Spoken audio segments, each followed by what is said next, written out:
নমস্কার বন্ধুরা, আপনাদের সবাইকে স্বাগত জানাই ভূমিতা কিচেনে। আজকে আমি চলে এসেছি নতুন এক রেসিপি নিয়ে।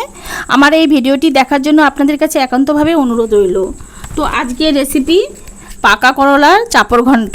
এই রেসিপিটি অতি পুরানো দিনের হারিয়ে যাওয়া রান্নাগুলোর মধ্যে অন্যতম। আমার ঠাকুরমার এই পাকা করলার রেসিপি খুব ভালো করে বানাতেন। তো আমার ঠাকুমার মতো করে এইভাবে পাকা করলার চাপড় ঘন্ট রান্না করলে যারা তেতো খেতে পছন্দ করেন না তারাও এই রেসিপিটি খেতে চাইবেন। তো আমার ঠাকুরমার মতো করে একবার বানিয়ে দেখুন, একবার খেলে বারবার খেতে চাইবেন। আশা করি ভীষণ ভালো লাগবে। তো দেখুন, আমি উচ্ছেগুলোকে আমি বেশ সুন্দর করে কেটে নিয়েছি, সরু সরু লম্বা লম্বা করে। এবার আমি ডালটা ভিজিয়ে রেখেছিলাম, এবার ডালটা শিলনোড়ায় বেটে নেব।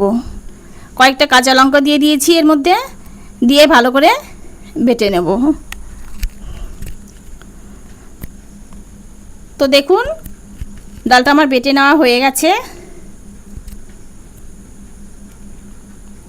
এবার আমি উঠিয়ে নেব।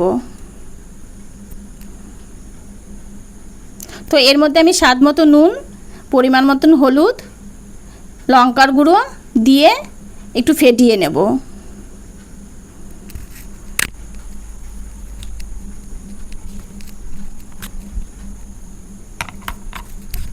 ভালো করে ফেটিয়ে নিলে বড়াটা একটু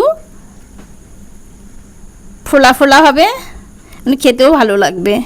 তো এবার আমি গ্যাসের উপরে একটা প্যান বসিয়ে দিয়েছি। আমি ডালটার মধ্যে জিরের গুঁড়ো দিতে ভুলে গেছিলাম, একটু দিয়ে নিলাম, দিয়ে একটু ভালো করে ফেটিয়ে নিলাম।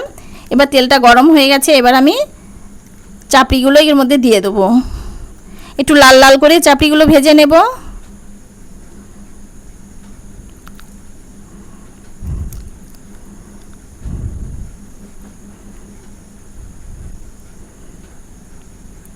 একটু পাতলা পাতলা করে চাপড়িগুলো করে নেব।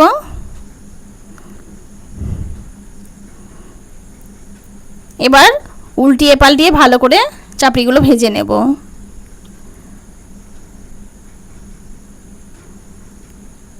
দেখুন, এক পিঠ আমার ভাজা হয়ে গেছে, এবার আর একটা পিঠ আমি ভালো করে ভেজে নিচ্ছি।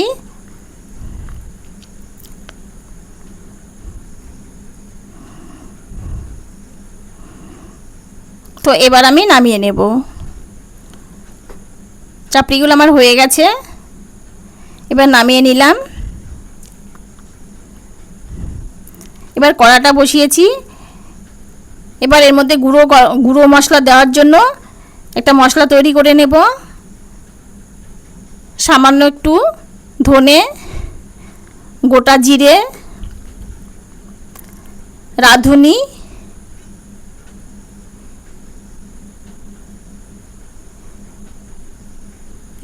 দিয়ে দিলাম, দিয়ে একটু ভালো করে নেড়ে চেড়ে মশলাটাকে ভেজে নেব। তো বেশিক্ষণ ভাজবো না, উঠিয়ে এবার আমি নামিয়ে ফেলবো। এবার দেখুন, আলু আর করলাটাকে আমি সরু সরু লম্বা লম্বা করে কেটে নিয়েছি। এবার কড়াটা বসিয়েছি, তেল গরম হয়ে গেছে, দুটো শুকনো লঙ্কা, পাঁচফোড়ন সম্বারা দিয়ে দিলাম।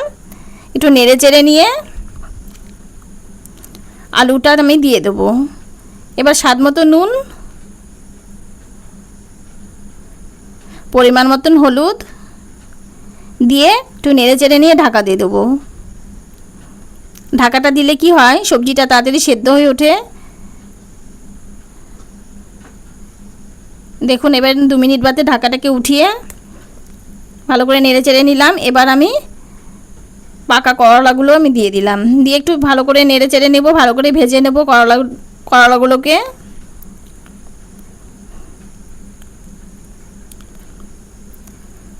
তো দেখুন, আমার করলাটা ভাজা হয়ে গেছে। তো সবজি ভালো করে ভাজা হলে তবেই তরকারির টেস্ট ভালো আসে। তো এবার আমি আদা বাটা, লঙ্কার গুঁড়ো দিয়ে দিলাম, দিয়ে সামান্য পরিমাণ জল দিয়ে দেবো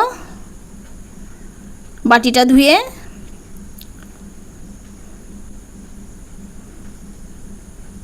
এবার ভালো করে নেড়ে চেড়ে নিয়ে কষিয়ে নেব।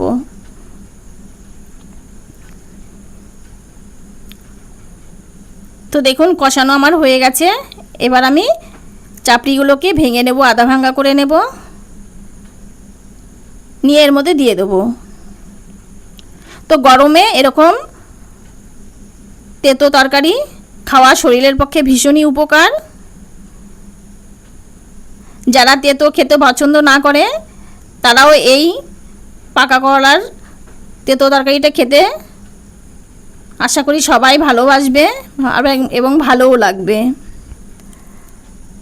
তো দেখুন এবার জল দিয়ে দিলাম, একটু স্বাদ মতো নুন দিয়ে দিলাম, স্বাদ মতো চিনি দিয়ে দিলাম, দিয়ে এবার আমি উপর দিয়ে কাঁচা সর্ষের তেল দিয়ে দেবো। তো আপনারা চাইলে এর মধ্যে ঘিও দিয়ে দিতে পারেন। এবার আমি গুঁড়ো মশলাটা আমি দিয়ে দিলাম, দিয়ে একটু নেড়ে চেড়ে নিয়ে, জলটা শুকিয়ে গেছে, এর থেকে বেশি শুকিয়ে ফেললে বড়াটা ঝোলটা আর একটু টেনে নেবে। তো আমি নামিয়ে নিলাম। তো আমার রেসিপিটি কমপ্লিট হয়ে গেছে।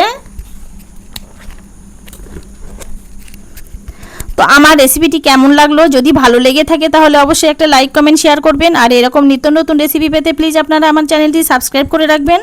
আর সবার আগে নোটিফিকেশান পাওয়ার জন্য অবশ্যই পাশের বেল আইকনটি ক্লিক করে রাখবেন। সবাই খুব ভালো থাকবেন, সুস্থ থাকবেন। ধন্যবাদ। দেখা হবে পরবর্তী ভিডিওতে। এবার গরম গরম ভাতে পরিবেশন করুন।